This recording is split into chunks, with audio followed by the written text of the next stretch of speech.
Bonjour à toutes et à tous, nous sommes ravis de vous retrouver sur France 3 Centre Val-de-Loire pour Ensemble c'est mieux, votre magazine quotidien qui met à l'honneur la solidarité et les initiatives locales. Tiens, les amis, au fait, j'ai une petite question à vous poser. Vous vous déplacez comment ? Alors en voiture, mauvais élève, mais quand j'étais plus jeune, je me déplaçais en skateboard. Bah, si ça compte, hein, peut-être. Ouais, skateboard, mais ça c'est une autre époque. Avec ça, les c'est cheveux longs, fini, hein. avec les cheveux longs. Ah oulala. Années 90.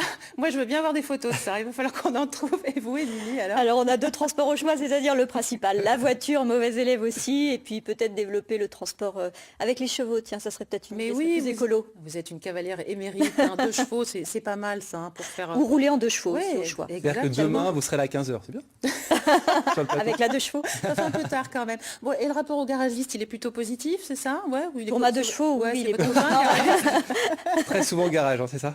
Eh ben, plutôt pas mal, oui. Je fais confiance, j'ai peut-être tort, mais Non, je mais fais vous confiance avez à mon raison, garagiste. c'est le médecin de famille des voitures, le garagiste. Un Bon, peu. pourquoi je vous dis ça, vous allez me dire ? Parce qu'en fait, Héloïse, aujourd'hui, elle met les mains dans le cambouis, et ça, c'est plutôt pour la bonne cause, puisqu'elle va nous parler d'un garage associatif. Tiens, on va aller la rejoindre, Héloïse. Elle est à Bugy, dans le Cher. Bonjour, Héloïse. Alors, comme ça, on met les mains dans le cambouis, on roule des mécaniques, c'est ça ? Bonjour Frédéric, bonjour à tous. Alors, ce sera non pour mettre dans le cambouis, il y a des professionnels pour ça. En revanche, ça va être oui, un grand oui pour rouler des mécaniques parce que je suis fière, mais fière de vous présenter le lieu dans lequel je me trouve ce matin. Ça s'appelle le Gaz 18 Mobilité pour garage associatif et solidaire. Ici, à Bogy, la structure, elle existe depuis une grosse dizaine d'années. Et ici, bien sûr, on répare des véhicules, on répare aussi des vies. En apprenant, par exemple, un métier, là, vous le voyez, l'atelier, il est en pleine effervescence. On se forme au métier d'assistant mécanicien. Et puis, qu'est-ce qu'on fait aussi ? Eh bien, on répare des voitures pour les revendre à tout petit prix pour ceux qui ont besoin. On répare pour louer des voitures à tout petit prix à ceux qui en ont besoin et à ceux qui n'ont pas ou plus de solution. On va voir dans cette situation, il y a un dynamisme dingue et des idées nouvelles chaque jour, chaque année. Il se passe plein de choses. Alors, rendez-vous dans un petit instant. Je vais m'approcher des mécanos. Peut-être pas mettre les mains dans le cambouis, mais je vais m'approcher d'eux. Super bonne idée. En tout cas, on a hâte de découvrir ce merveilleux garage associatif. On vous retrouve très vite, bien sûr, ma chère Héloïse. Je propose de retrouver notre Héloïse en duplex avec ses garagistes un peu musclés. Alors Héloïse, ça va ? Ça va toujours ? Mais ça va toujours, je ne suis Oui. pas allée vérifier s'ils étaient musclés. Mais bon, vu les véhicules effectivement qu'ils gèrent et toutes les grosses pièces qu'ils ont apportées, je suis persuadée qu'ils sont musclés effectivement. Et donc je voulais vous présenter Jean-François. Bonjour Jean-François, merci de nous accueillir ici au Gaz 18 Mobilité, c'est comme ça qu'on dit. C'est une structure qui existe depuis une dizaine d'années, mais qui est née comment en fait ? Alors l'origine donc effectivement remonte à 2007, donc un petit peu plus de 10 ans maintenant. Ouais. Et donc notre métier, la volonté, c'était de rendre possible l'insertion d'un certain nombre de gens par une activité professionnelle. Donc nous sommes avant tout ce qu'on appelle un atelier chantier d'insertion. C'est ça, alors ici l'endroit où on se trouve, c'est l'atelier mécanique. L'atelier Mais mécanique, et nous verrons plus tard qu'il y a également d'autres activités. ouais, Voilà. il y a énormément de choses. Vous avez 15 idées à la seconde et vous les mettez en œuvre chaque année. Ça, c'est vraiment fascinant. Atelier mécanique qui passe ici. Alors, ce sont donc des adhérents bénéficiaires qui sont prescrits par des travailleurs sociaux, par des structures d'insertion. Donc des gens qui sont en difficulté, qui ne pourraient pas se rendre dans un garage traditionnel ou D'accord. bénéficier des mêmes services.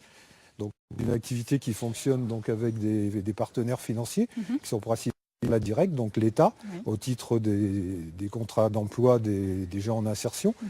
Le conseil départemental du Cher, évidemment, en grande partie également. L'arrêt depuis cette année. Et donc tout cet ensemble-là est complété par les activités donc, financières que nous produisons sur la mécanique et sur le transport. Ah bah justement, je vais aller rejoindre Patrick. Alors, Patrick a dû partir, évidemment, il va attraper une pièce.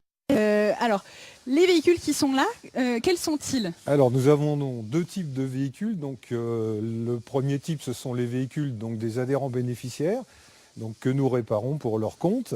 Et le deuxième type de véhicules sont des véhicules qui nous sont donnés par des personnes, des entreprises, et que nous remettons en état pour les revendre et les utiliser éventuellement dans d'autres circuits de location, par exemple. super, j'adore, il y a de la vie, il y a du bruit. Merci Jean-François. Patrick, il est revenu. Dites donc, Patrick, c'est vous qui faites tomber les pièces? C'est pas moi, mais ça arrive, ça malheureusement. On ne peut pas tout arrêter juste parce que... voilà. Parce qu'on est là. Mais parce non, que au vous êtes là, contraire, il faut que justement, ça on vive. essaie de travailler un petit peu. Voilà. Exactement. Voilà. Alors vous me disiez ici, la boucle, elle est un peu bouclée. Alors on essaie de boucler la boucle, puisque si vous voulez, les gens qui travaillent ici, ils réparent des voitures pour des gens qui sont dans le même état qu'eux, Ouais. dans la même condition qu'eux, c'est-à-dire que les gens qui n'ont pas d'argent, eux ils sont RSA, les gens qui viennent ici, Ouais. il faut obligatoirement qu'ils soient allocataires du RSA. C'est ça. Donc c'est la clé pour rentrer ici. Et alors vous, donc ça veut dire que vous avez plein de profils qui vous arrivent entre les mains et, voilà, et il voilà. faut qu'en 6 mois, 1 an, 2 ans, 2 ans maximum. ils deviennent mécanos. Non, apprentis mécaniciens. Ouais. Donc on essaie de les emmener vers ça. Donc déjà de savoir faire des vidanges et tout ça. Alors évidemment, on a Raphaël qui était pâtissier, Ouais. on a eu des gars qui étaient bûcherons, des plâtriers, on a eu un petit peu tous les profils. Et puis l'idée, c'est que déjà, il faut que ça leur plaise. Ouais. Il faut qu'ils soient motivés par le fait. Déjà motivés pour travailler. Parce qu'il faut quand même savoir que des gens à 100 € près, ils gagneraient la même chose à rester chez eux. D'accord. Donc il faut déjà juste mettre ça en avant que il faut être courageux, déjà, juste pour ça. Et puis après, avoir envie. Et après, on va les amener vers le métier d'aide mécanicien avec un dispositif qui s'appelle le RSFP, donc la reconnaissance du savoir-faire professionnel. C'est ça. Hein, Ce sont des donc, compétences, c'est ça des qu'il faut compétences valider. voilà, qu'on valide Ok. avec l'ERFPA. Donc ça, c'est un projet qui a été mis en place. Et donc, il y a 10 compétences. Et après, donc avec un référent comme moi je ne peux pas évaluer mes gars, normal. Donc c'est un référent de Il y a respire, une sorte de jury en fait qui vient, c'est ça. un jury, un encadrant comme moi qui est de Saint-Jean-de-la-Ruelle, c'est pas à côté, mais des garages statifs, il n'y en a pas 50 par département. Chez nous, il y en a un. Le plus près, c'était Respire à Saint-Jean-de-la-Ruelle, dans le Donc Loiret. lui, il vient évaluer mes gars. Moi, j'ai évalué les siens. Ouais. Et puis, il nous faut un jury, donc un professionnel automobile. C'est ça. Et donc, il est validé. Ils ont validé sur les compétences. Ça veut dire que le jour J, il y a quelqu'un qui les a vus faire et qui sont capables de faire. C'est ça. Alors justement, Raphaël, ouais. Alors c'est vous le pâtissier, c'est ça Anciennement pâtissier. Alors, mais qu'est-ce qui s'est passé? Comment vous avez atterri ici? Eh ben j'interviens ici parce que je suis passionné de mécanique. Donc du coup, j'ai postulé à Pôle emploi et j'ai eu l'opportunité de venir ici. Donc ça fait déjà 1 an que je suis au garage, que je me plais bien. On est bien dans tout domaine. Qu'est-ce que vous envisagez de faire après? Après, mon but c'est de finir mes 2 ans, parce que c'est 2 ans maximum. Et au bout de 2 ans, donc là, après de postuler dans un garage quelconque, et vu qu'il demande de l'expérience, comme ça j'aurai de l'expérience et j'espère pouvoir aboutir Sur un garage. Voilà. un garage avec peut-être un CDI à la clé en tout cas. Ça court plus trop les rues, mais au moins CDD, ça serait déjà pas mal en mécanique. Ça marche. Merci beaucoup Raphaël. On n'a pas eu le temps d'aller voir, il y a Patrice qui est là-bas et à Lille et je vais vous dire qu'ils bossent bien eux, ils les mettent les mains dans le cambouis, ils se salissent, ils n'hésitent vraiment pas et surtout ils sont très heureux parce qu'il y a une super ambiance entre eux. Et en tout cas, ils sont super touchants, vos copains garagistes du Gaz 18. Et puis, petite dédicace à Jean-François, j'aime beaucoup sa barbichette. Hein, voilà. À tout à l'heure, Héloïse. On va prendre des nouvelles d'Héloïse. Ben oui. Alors, Héloïse, comment ça va? Pas trop froid, là, vous êtes dehors, mais vous êtes entourée de belles carrosseries, hein, comme on dit. Hein. Waouh. Ça carbure toujours avec elle. Oh, les jeux de mots, ça y va aujourd'hui. Le festival, hein. On a un quota, faut liquider. C'est un peu facile, c'est un peu facile. Oh, ça va. Mais ils sont beaux. Alors moi j'allais dire, j'ai une très bonne nouvelle pour nos agriculteurs bio de la région. Il pleut à verse et du coup ça va être bon pour la terre et nous on avait quand même envie d'être dehors parce qu'on voulait vous montrer un petit peu le parc de véhicules que récupère le garage associatif et solidaire parce qu'en fait tous les véhicules qui sont là, on est d'accord, ce sont des gens qui vous les donnent. Tout à fait. C'est beau quand même. C'est la solidarité, Ouais. c'est le don partagé, effectivement, et c'est tout à l'honneur des personnes qui nous donnent ces voitures. Alors, les voitures qui sont là autour de nous, ce sont des voitures qu'on va pouvoir louer, c'est ça? Parce que ça, c'est une idée que vous avez eue, vous vous êtes dit, il y a des gens, ils ont le permis, mais ils n'ont pas forcément l'argent pour avoir le véhicule, c'est ça? Ça fait partie effectivement de nos priorités, de notre but, de notre objectif. Pour que personne ne soit laissé au bord de la route, nous avons créé ce secteur location. Alors à l'année, il faut savoir que nous louons environ une vingtaine de locations D'accord. à la semaine ou au mois. Et à petit prix à chaque fois, c'est Oui, ça? tout à fait, autour de 150 € au mois ou 40 € à la, À la semaine. semaine. Et ça débloque plein de situations. Oui, oui, ça débloque, ça permet aux gens qui ont des problèmes de déplacement, effectivement, de louer ces voitures à moindre coût. Parce que ça peut être quoi? Ça peut être, tiens, j'ai une formation qui va peut-être derrière me permettre de déboucher sur un emploi, Oui, mais tout j'ai à pas fait. de voiture pour Oui. y aller, comment je fais? Eh bien, ben, il y a cette Il y solution-là. a cette solution, cette réponse, effectivement, car les difficultés liées à la mobilité, c'est souvent un frein à l'emploi et à la vie quotidienne. Exactement, Voilà. et à l'intégration de Oui, manière à générale à l'intégration. notre société. Jean-François, moi je voulais qu'on passe un petit peu en revue aussi ce joli parc auto, parce que ici, toutes ces voitures-là, elles sont passées entre les mains de vos mécanos, elles Absolument. ont été retapées, bichonnées. Absolument, donc ce sont des voitures également qui nous ont été données. Uh-huh. Donc ce sont des voitures que nous remettons en état, qui passent les contrôles techniques bien évidemment, et qui sont revendues donc dans des conditions financières très acceptables, entre 1000 et 1500 euros la plupart du temps. D'accord. Et donc tout ce parc-là est un parc de véhicules disponibles. Mhm. Alors la particularité, c'est que l'on peut réserver des voitures, puisque les gens qui accèdent à l'acquisition de ces voitures sont prescrits également. D'accord. Ça veut dire qu'ils ont été envoyés ici par des travailleurs sociaux, Voilà, exactement comme des pour les structures. prestations de mécanique ou D'accord. la location. D'accord. Et donc ces gens ont souvent aussi besoin d'un petit coup de pouce que le département va leur donner sous forme d'une aide ou de faire un microcrédit. D'accord. Et donc ça nous oblige à bloquer la voiture pendant un certain temps pour qu'ils aient le temps de monter leur dossier. Mhm. Donc si à l'issue de ce délai, le dossier n'a pas abouti, évidemment, on la remet en vente à nouveau. D'accord. Alors là, je vois, il y a une petite voiture à 1300, Voilà. 1200 euros. Voilà. 1200 ici aussi, c'est... Voilà, c'est l'ordre de grandeur de prix, c'est très rarement au-delà de 1500. Hein. Mhm. On peut avoir occasionnellement une très belle voiture, beaucoup plus récente, qui serait un peu plus chère. Mais Et c'est j'allais vous assez demander rare. ça, est-ce que des fois vous récupérez des petits bijoux? Alors, on en a récupéré, mais ça devient assez rare, puisque les primes pour la transition énergétique font qu'aujourd'hui, les gens peuvent faire reprendre leur véhicule dans un garage, y compris pour l'acquisition d'un véhicule d'occasion. Et donc, ça a considérablement diminué la qualité des dons qui nous étaient faits jusqu'à maintenant. D'accord. Donc, c'est pour ça qu'on a grand besoin d'aide sur cet aspect-là. D'accord. Et alors comment sont venues justement ces idées-là? Parce qu'au départ, on est d'accord, au départ, le Gaz 18 Mobilité, c'est cet atelier, ce chantier d'insertion Insertion. où on fait de la mécanique. Ensuite, comment vous avez pensé à développer ces services-là?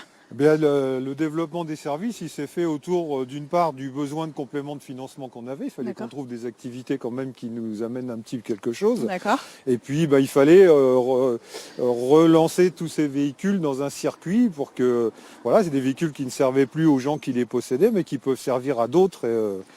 Est-ce que vous savez combien de personnes vous aidez chaque année, le Gaz 18 Mobilité? Alors c'est assez compliqué. Au niveau de la réparation automobile, je pense une soixantaine, entre 60 et 100 personnes. D'accord. Sur la location, donc actuellement on a 5 véhicules. Nous avons un projet 2019 donc de mettre des points mobilité dans d'autres endroits du département où les gens pourront récupérer les voitures à louer sur place, donc avec des partenariats avec d'autres structures associatives. Et donc voilà. Et donc étendre un petit peu votre réseau d'entraide peu Voilà, partout voilà. dans ce département. Sachant que notre objectif, nous sommes quand même une plateforme de mobilité à vocation rurale. D'accord. Donc on va toujours sur le réseau rural. Mhm. Notre objectif, c'est ça. C'est ça. Et c'est vrai qu'on ne l'a pas précisé depuis le début de cette émission. Bogie dans le Cher, on est à 25 km à peu près de Bourges. Voilà. Et quand vous venez de Bourges jusqu'ici, vous croisez effectivement pas mal de champs, pas mal de cultures. Même si Voilà. Bogie, c'est un très très beau village. Merci beaucoup Jean-François. Je vous en prie. On se met un Ossec à l'abri et on va vous parler d'une autre brillante idée de cette association. Oui, allez vous réchauffer un petit peu. Et puis bravo, quelle initiative, permettre à des gens qui n'ont pas de mobilité de pouvoir accéder à des très voitures à pas cher. Mais bravo, il faut qu'on continue à Je vais faire un véhiculer. petit tour, moi, au garage. Hein. Oui, Des ah oui. voitures Des voitures à bas achetées prix. déjà. Après, peut-être que je pourrais aider. Ah, ça y est, Charlie, il a trouvé le bon plan. En tout cas, on retrouvera Héloïse très très vite pour continuer à parler de ce garage. On va demander à Héloïse si c'est une composteuse de compétition. Alors Héloïse, ça composte ou ça composte pas? Je suis pas sûr. Oh bah ça Ah non, ça Ça composte frotte, en pas tout du cas. tout là, ça nettoie, regardez. Waouh. Et je suis en train de filer un coup de main à Joël. Ça brille, vous avez vu? C'est pas mal. Hein, mais je pense que ça brillera un peu plus quand Joël aura terminé parce que là, je suis en fait un petit peu en train de lui polluer son nettoyage. Ça va, Joël? Impeccable. Impeccable. Alors, qu'est-ce que vous êtes en train de nettoyer votre voiture? Mais c'est quoi cette voiture? Elle vous sert à quoi? Alors, c'est les voitures qu'on se sert donc pour aller chercher les adhérents. Pardon. Alors, c'est-à-dire, ça c'est votre boulot à vous, vous êtes agent de conduite, c'est ça? Oui, tout à fait. Depuis combien de temps? Depuis le 18 juin 2018. D'accord. Et vous allez chercher tous les jours des gens que vous emmenez où?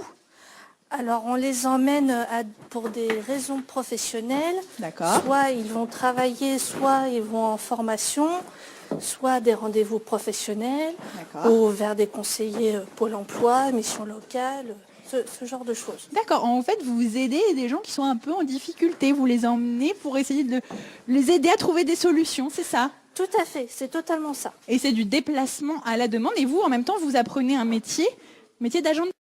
Voilà, tout à fait. Et alors, qu'est-ce que ça vous a appris là, ces 6 derniers mois, vous en êtes où? Faites quel bilan? Eh bien, moi déjà, ça m'a permis de rencontrer des personnes intéressantes. Ouais, je me doute. Moi, par exemple. Oui, on peut le dire. Non, mais dans les gens que vous emmenez au quotidien, j'imagine que vous avez dû tisser des liens un petit peu avec tous ces gens-là. Eh bien, tisser des liens, oui et non, parce que on rencontre des personnes très gentilles, très bienveillantes, on a un peu de compassion pour eux, mais en aucun cas il y a un lien avec eux. D'accord. Vous les aidez, vous les accompagnez dans leur démarche. Et vous, ici, alors, comment ça se passe? Est-ce que vous avez l'impression d'avoir trouvé votre voie? Tout à fait, oui. C'est d'ailleurs dans cette optique que je veux continuer mes recherches d'emploi. Mon projet professionnel, ça reste là. Et alors, c'est quoi votre projet professionnel? Alors moi, j'aimerais être chauffeur VTC. Ok. Donc, en fait, à peu près ce que vous faites là, mais avec du public un peu tout venant, quoi, c'est ça? Oui, oui, tout à fait. Bah, ça fait une sorte de préparation aussi, parce qu'on rencontre des tas de gens différents, avec des personnalités différentes. Ouais. Donc ça prépare beaucoup aussi à la suite. À la suite. C'est sûr, mais c'est pas Sébastien qui va me dire l'inverse, merci beaucoup. Est-ce que je peux poser ma petite... Allez, non, je vous embête. Non, allez, je la garde. Sébastien, j'imagine que vous aussi, vous devez être fier de Joël. La progression est belle, effectivement. C'est vrai? Pourquoi vous dites ça? Parce qu'elle est arrivée avec un projet et on l'a mise en œuvre pour le coup. Et du coup, tous les jours, elle est dans le fil de son projet, donc c'est que du positif. Pour nous. Ouais, elle est hyper volontaire, elle a l'air d'adorer ce qu'elle fait. Oui, complètement. C'est vraiment un des profils qui a très très bien évolué, et, comme les autres d'ailleurs aussi. Alors il y a combien de personnes justement actuellement, nous avons 8 agents de conduite. D'accord. Voilà. Et qui vont rester combien de temps avec vous? Alors ils ont signé pour un CDDI, un contrat à durée déterminée d'insertion de 6 mois. Et on va les avoir normalement, si tout se passe bien, pendant 2 ans. D'accord. Voilà, un contrat renouvelable. Donc aider ces profils-là qui eux-mêmes profil. Exactement. On fait de l'insertion pour favoriser l'insertion en fait. C'est génial. C'est vraiment un très très beau projet. On essaye de tout faire pour que ça marche. Quoi. Et donc les personnes qu'elle va accompagner au travail, en formation, etc., elle va les déposer le matin, les récupérer le soir. Et ces gens-là n'ont pas vocation à rester éternellement dans ce service. Donc c'est le service de déplacement à la demande. C'est ça, déplacement à la demande. Et c'est vraiment temporaire. On les transporte de façon... je dirais pas précaire, mais pendant un certain temps, et, on les emmène de façon à ce qu'ils puissent sortir et trouver une mobilité. C'est ça. Leur propre mobilité. Bon, vous me parlez de mobilité, ça tombe bien, transition toute trouvée pour rejoindre Virginie, qui est les conseillères en mobilité. C'est un très bon titre, dites donc, mais ça veut dire plein de responsabilités. Ça veut dire que c'est quoi votre mission? Alors ma première mission est rattachée aux usagers du déplacement à la demande. L'idée étant qu'ils ne s'installent pas dans le service et qu'ils retrouvent une autonomie, ou qu'ils en trouvent une, parce que certains n'ont pas de permis, pas de véhicule, en tout cas la plupart n'ont pas de permis. Donc l'idée c'est de les accompagner à acquérir ce sésame en fait, et cette compétence-là, ou à trouver une solution de mobilité qui leur convienne. Et ensuite, il y a ces publics-là, mais il y a d'autres publics parce que vous vous ouvrez à tout un tas de personnes, en fait. C'est ça? L'idée, c'est de pouvoir proposer un service de conseil en mobilité, de pouvoir apporter de l'information d'abord sur les dispositifs d'aide financière, de formation, tous les dispositifs qui existent en faveur de la mobilité. Donc ma première mission, c'est de l'information, c'est auprès de tout public. Et pour ça, je tiens des permanences sur l'Est et le Sud du département, du Cher, où je peux rencontrer des personnes qui viennent spontanément. C'est ça. Alors, on donnera toutes les informations un petit peu pour vous retrouver parce qu'il va y avoir un gros développement de ce côté-là dans les mois à venir. Merci beaucoup Virginie. Je vous salue et regardez, je pense que... Ah oui, je crois qu'il y a une petite saleté là par ici. Non, oh, je suis toute mouillée maintenant. En tout cas, Héloïse, elle est sur les chapeaux de roue ce matin. Allez, encore un jeu de mots. C'est bon. En tout cas, il n'y a que des belles âmes dans ce garage. Et puis, on voit qu'il y a de la mixité en plus. Et ça fait chaud au cœur. Continuez. Merci. On va vous retrouver encore une fois, Héloïse, pour parler bien sûr de cette belle initiative. On va retrouver notre empathique Héloïse, je crois. C'est ça, hein. Ben oui, on a un dernier rendez-vous. Mais oui, regardez, on est en train de remonter un démarreur avec Raphaël. Alors, je regarde beaucoup et il fait beaucoup. Mais je voulais qu'on finisse cette émission avec eux et je voulais surtout qu'on vous parle d'une partie de l'équipe que vous n'avez pas encore vue. Ce sont les conseillers en insertion professionnelle. Bah oui, parce que Raphaël, Patrice, Alil, qui sont en train d'apprendre le boulot d'assistant mécanicien, et ben on les accompagne dans leurs projets professionnels. Vous parliez de lien et d'empathie à l'instant. Je pense qu'on est ici aussi en plein dedans. Je voulais vous dire qu'effectivement, il va y avoir sur le territoire un gros développement de ce garage avec des conseillers en mobilité donc qui vont arpenter un petit peu tout le territoire. Et donc, ça va s'adresser un petit peu à tous les publics. Il y a toutes les infos sur le site internet du Gaz 18 Mobilité. Je vous ai mis l'adresse du site internet. N'hésitez pas à aller voir tout ce qu'ils font, puis à passer les voir aussi. Il y a une chocolaterie juste en face. Ça veut dire qu'on a le temps ou pas? J'adore notre Héloïse. Elle a toujours le sourire là-bas. Elle est juste, elle va piquer un phare si je dis ça, mais elle est juste parfaite. Elle va piquer un phare. Bon, je crois qu'on a épuisé tout le stock depuis tout à l'heure. Hein. Des jolies petites vannes sur les garagistes. Hein, d'accord. En tout cas, vous qui nous regardez, si vous en avez d'autres, envoyez-les parce que je pense que ça peut nous nourrir de temps en temps. Et bien voilà, c'était notre dernier duplex avec Héloïse qu'on embrasse très fort d'ailleurs, qu'on retrouvera bien sûr dans les jours à venir. Un très bon moment avec vous. J'espère que c'est partagé et qu'on vous a apporté des pistes de réflexion, de solutions. Dans quelques instants, c'est le 12-13 de Benoît Bruer. Et puis, on vous souhaite une très très bonne journée. On vous embrasse. Prenez bien soin de vous. Et on vous dit à très très vite sur François Centre-Val de Loire. Parce qu'ensemble, c'est mieux. C'est mieux. À très bientôt. Prenez bien soin de vous. Au revoir.